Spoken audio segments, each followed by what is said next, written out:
apasionada de la libertad y del proyecto europeo, como vemos, pero ¿qué echas de menos o qué criticarías en este momento a las instituciones europeas o a los líderes europeos? Bueno, Europa es vieja, muy vieja, y yo soy vieja también. Entonces, los viejos nos volvemos, quieras que no, un poco egoístas. Hemos logrado, tras una vida de trabajo, porque los pueblos tienen correlación con las vidas personales también. Entonces nos hemos vuelto una vida de trabajo, en el caso de Europa, de 2 guerras mundiales, una detrás de otra, con el intermedio de la Guerra Civil Española, que fue la preguerra Segunda Mundial, pues nos volvemos egoístas con nuestra tranquilidad, con nuestros ahorros, los pocos o muchos que cada quien tenga. Bueno, yo creo que trasladando esto a Europa le pasa esto, sí. Creo que está muy burocratizada, que creo que es también lo que critica Inglaterra. Hay demasiada burocracia. Que claro, con los tiempos que estamos viviendo, igual habrá que rebajar, porque la informática nos está ganando. Desgraciadamente hay menos puestos. Yo siempre, ¿sabes lo que extraño? Que de risa, pero lo extraño. Allá, en mi primer trabajo, en una biblioteca de una compañía eléctrica de Venezuela, que no existe, era una compañía impresionante. Yo estaba en la biblioteca de oficiala de biblioteca, yo era una niña, tenía 17 años. Entonces, mira, a las 11 de la mañana venía un señor, un chico, que nos afilaba los lápices y te dejaba los lápices afilados en un cuenco. Y a las 12:30, más o menos, las horas ya se me disparan un poco, venía el señor del café, se llamaba Manolo, por cierto, era gallego, y venía y nos servía el café, a cada quien el café que le gustara. Y así otras cosas. Eso ha desaparecido, eso ya no existe, porque ya no afilamos lápices, estamos en el ordenador, y el café lo tomamos cada quien, como el Nescafé como uno puede, ¿no? Como ha cambiado todo eso, Europa, yo no sé si la burocracia es parte de todo eso. Quizás haya mucha burocracia en Europa, es posible. Cierta vejentud europea.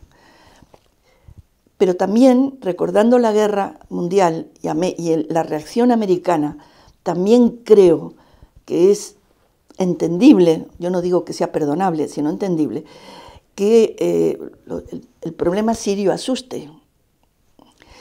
Lo que sí también creo, y esto te hablo ya más como americana, es que Europa no ha asumido las graves culpas que ha tenido en su historia. Europa ha sido colonizadora y esa culpa la tiene.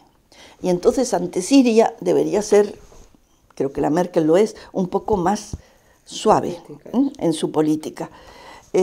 También tendríamos que serlo en el Estado español con los que nos vienen de África, porque en el siglo XIX Francia, Inglaterra y España y Alemania se peleaban los pueblicos de África para tener negros esclavos. Bueno, para no hablar del Congo belga, eso es horrible. Hay que darse cuenta que la esclavitud de los negros es una ideita española, del padre de las casas, y de decir, los indios no nos trabajan, se escapan, claro, ellos sabían dónde estaban sus tierras, se escapaban, entonces necesitamos manos de obra porque el hidalgo español no va a trabajar, entonces se trajeron los negros de África. Así empezó la negritud que hoy está en América. Y empezó así, luego claro, vinieron los portugueses, los ingleses, y aquello lo crearon como un comercio, más mejor ordenado que el español. Bueno, eso Europa lo tiene encima. Te estoy hablando de Portugal, Inglaterra, Francia, Alemania y España. Ahí creo que Italia no se metió. Bueno, pues eso Europa lo tiene que pagar. Es un pecado que tiene. O sea, como yo tengo que pagar los pecados que haya cometido en mi vida, Europa tiene el pecado del colonialismo detrás de ella. Entonces, a ver, ¿cómo hacen? Yo no sé cómo se puede hacer, fíjate, visto desde aquí, yo no sé qué pueden hacer los que estáis trabajando en Europa, pero sí que yo veo poco mea culpa respecto a la historia de Europa. Es verdad que 70 años no hay guerra, pero es que las 2 guerras mundiales fueron de AUPA.